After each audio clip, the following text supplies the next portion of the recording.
Last week, our own Ben Shapiro sent out a challenge to Queens congressional candidate Alexandria Google Eyes Cortez. Shapiro offered to contribute $10,000 to the bubble-headed dame's campaign if she would debate him.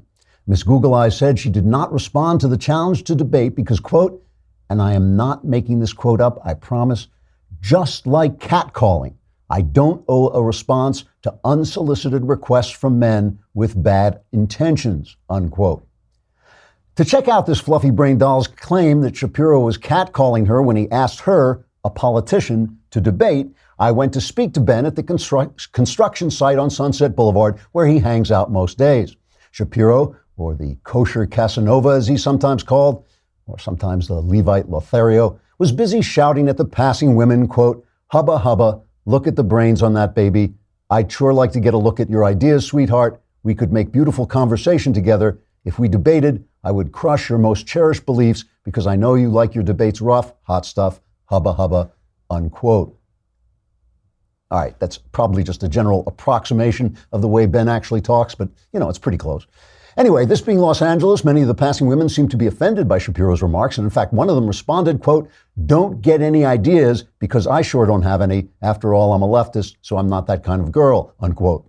As for Miss Google Eyes Cortez herself, she says the encounter with the smoldering Shapiro in his red-hot game has triggered her and caused her to display signs of Me Too trauma. Bursting into tears, Miss Cortez told reporters, quote, I just feel so dirty and ashamed. I feel like everyone is staring at my ideas and thinking they don't measure up, unquote. Which, okay, is probably true, but it's not Shapiro's fault. Trigger warning, I'm Andrew Klavan, and this is The Andrew Klavan Show.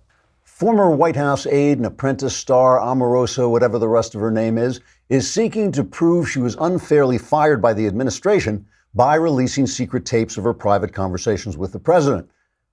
Because who would want to fire a White House aide who was making secret tapes of her private conversations with the president? Omarosa is trying to get on TV to peddle her new memoir entitled, I am a disgruntled former employee who can't be trusted and may even be psycho, but is probably just greedy and dishonest. That may not be the exact title, but it's something like that. CNN spokesman Winston Mendacious said, quote, this network is not going to waste our viewers' time by interviewing some greedy fame hound peddling sleazy, unsubstantiated rumors that might needlessly undermine the reputation and effectiveness of the President of the United States. No, I'm kidding. Bring that sweet stuff on, unquote.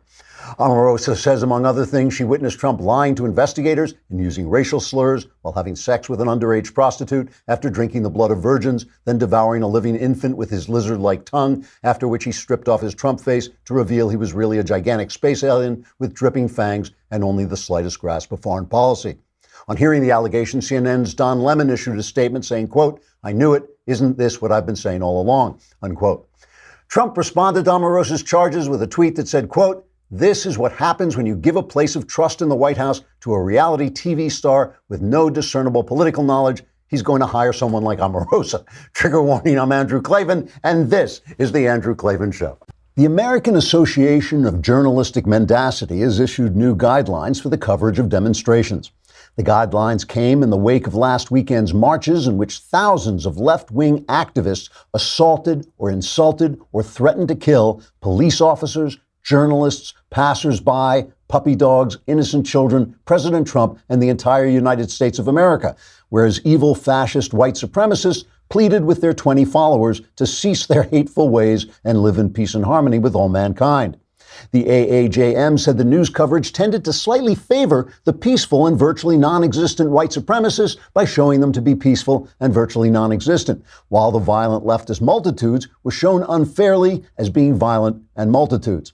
This is in violation of the organization's credo. First, spread no information that makes leftists look bad. Second, lie like a house afire. According to the new guidelines, journalists shall refer to nonviolent fascists as violent fascists, whereas violent leftists shall be referred to as anti-hate groups.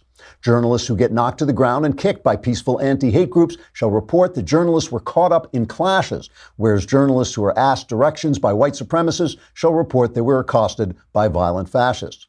Demonstrations in which leftists cause violence and no right-wingers appear whatsoever shall be taken as evidence that we live in a divided country.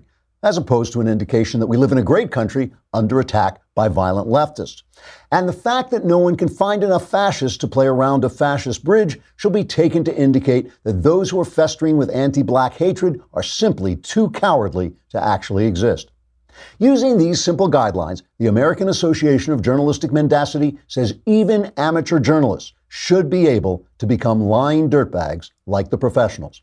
Trigger warning, I'm Andrew Klavan, and this is The Andrew Klavan Show. The New York Times, a former newspaper, has joined with the Boston Globe and more than 300 other newspapers in publishing an editorial attacking Donald Trump in unison for falsely accusing them of attacking him in unison, like in the editorial.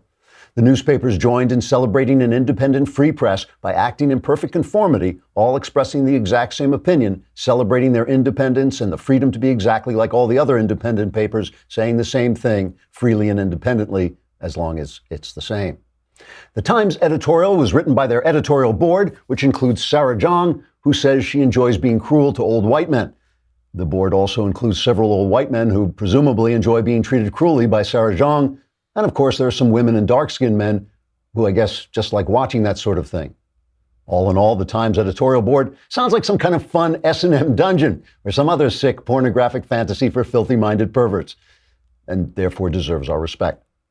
The editorial says in part, quote, "In answer to the vicious attacks on the press by Donald Trump, we hereby unite in viciously attacking Donald Trump," which, okay, we've been doing for about 3 years now, but this time we really mean it. Trump's false claim that the news media has become a corrupt arm of the Democratic Party and other far-left socialist institutions will be forever put to rest by this demonstration of how much we all hate him for standing in the way of the Democratic Party with his false accusations. Rest assured, as a free press, we will continue to defend free speech by assassinating the character of anyone who disagrees with us, unquote. The editorial was first published yesterday, but you can probably still read it if you pull it out of the bottom of your canary cage and brush the bird crap off it until you can read the horse crap underneath. Trigger warning, I'm Andrew Klavan, and this is the